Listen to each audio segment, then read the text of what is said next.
Welcome to a sports betting podcast from pregame.com for the week of November 5th, 2009. I'm your host, RJ Bell. I'm joined by Vegas runner, genuine professional bettor here in Vegas, Marco D'Angelo, 30 years in the business.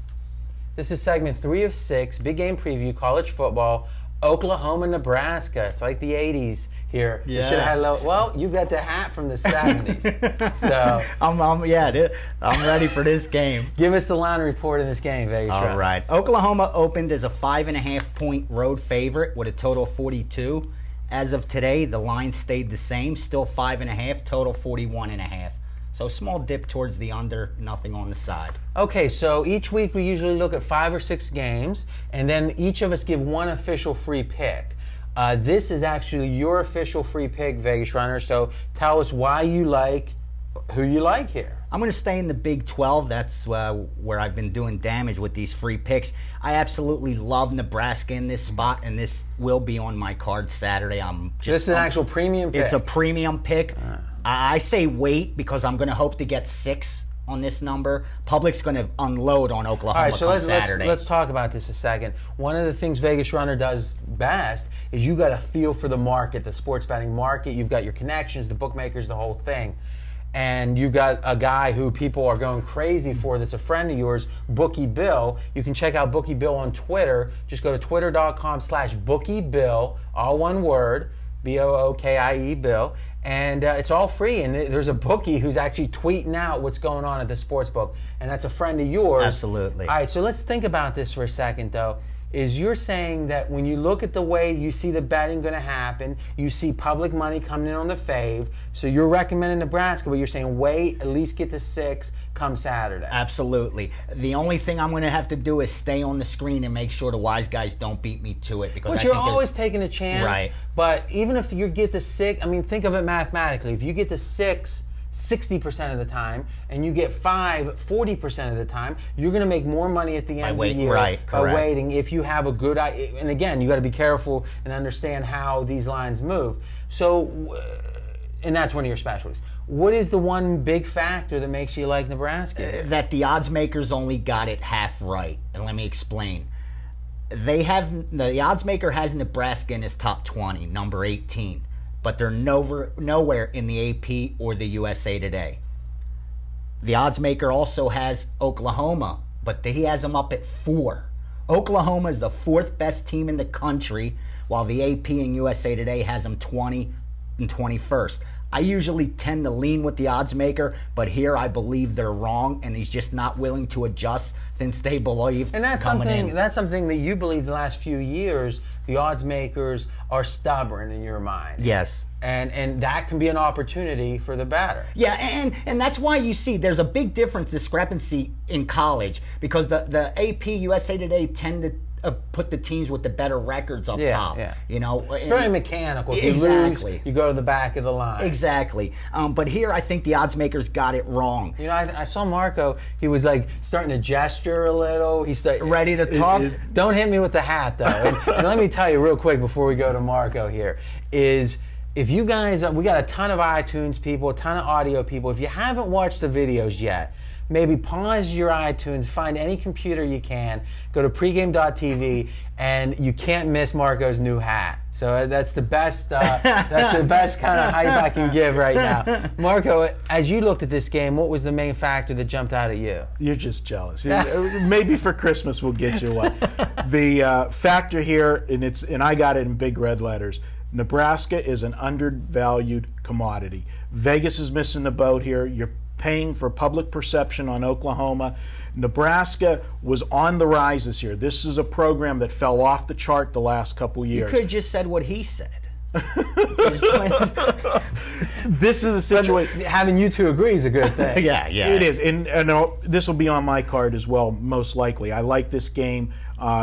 What happened with Nebraska is after that Thursday night game where they came back against Missouri, they went the next week and they lost to Texas Tech. And that's and they got throttled.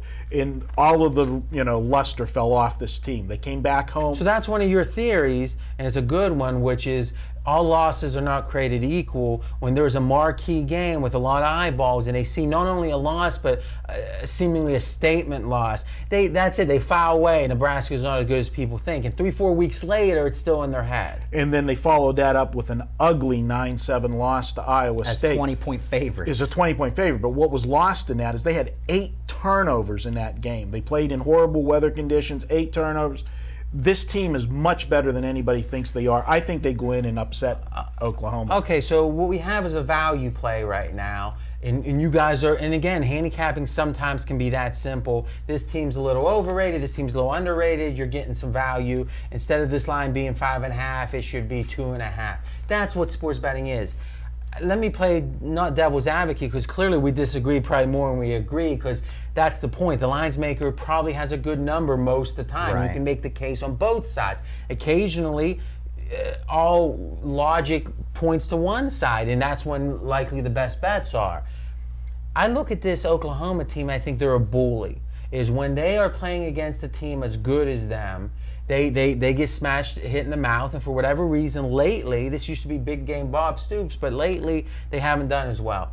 But when they are favored on the road, they're 7-1 ATS. So this is a team, when they're playing against a team they are better than, and by definition, if you're a road favorite, you're better than. They like to bully these teams. So that would be my little concern, is the profile of Oklahoma. This is their best spot, which is bullying. Now, all that said, other than the value, what kind of micro factor do you look at here that makes you like Nebraska too? Another huge edge for Nebraska is where they're playing. Oklahoma is not a good road team this year at all.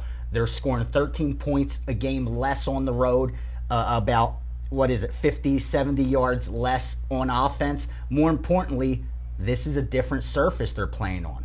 They're a grass team going to the turf now in Nebraska. So not only have they not played well on the road, now they're playing on a surface they don't like to play on either. So I think that's a bigger, huge edge for Nebraska here. And this is kind of handicapping 101 stuff, but again, we got a lot of new viewers, is the surface change oftentimes affects timing the most. Is you're just faster on turf, you're less fast on grass, and when the Steelers, which Marco's Mr. Pittsburgh, is when their field is really heavy and slow, on those timing patterns, they've got it figured out. So this switch is especially affects a passing team, a timing passing team, a running team not as much. Is that Absolutely. Is that you guys agree I with that agree assessment? totally, and let's not forget, it's not going to be the main starting QB there at Bradford. So the other passing point game here, even more. Oklahoma's put up 77 points in the last 2 games. That's one of the reasons you're getting the inflated line with Oklahoma. Nebraska will be the second best defense Oklahoma's faced this year, next to Texas. All right, well, this is good stuff. Now, this is your official pick. Yes, it is. Now, you've been kicking some butt on the picks, on the free picks. How you been? 5-1 with the free picks. Won last week. We actually all 3-1. Yeah, 3-0. we swept the car. And we've got Marco's pick coming up, and my pick coming up. Too. And you're 7-1 though the last 8 weeks. Yeah, and we got a nice future bet with the Saints. Let's not forget. Oh, Game of the I year. keep looking. They're the favorite now to win the Super Bowl, and we got them at 22-1. Yes, sir. And that was up at Pregame Blog. So a lot of good videos and stuff, but you can go to pregame.com, all kind of great stuff, including Vegas Runner does a weekly blog that breaks down the 5 biggest wise guy moves of the early week and explains why it happened and who he likes in those games. 65% ATS last 3 weeks. A lot of good stuff. Okay, so official pick on Nebraska, the home dog. Okay, next up is going to be segment 4 of 6. We're moving to the NFL, and we're going to be talking about the Giants and the San Diego Chargers. Remember, you can watch all of our videos. Just go to pregame.tv, or if you want to download and listen, just go to iTunes and search for pregame.com.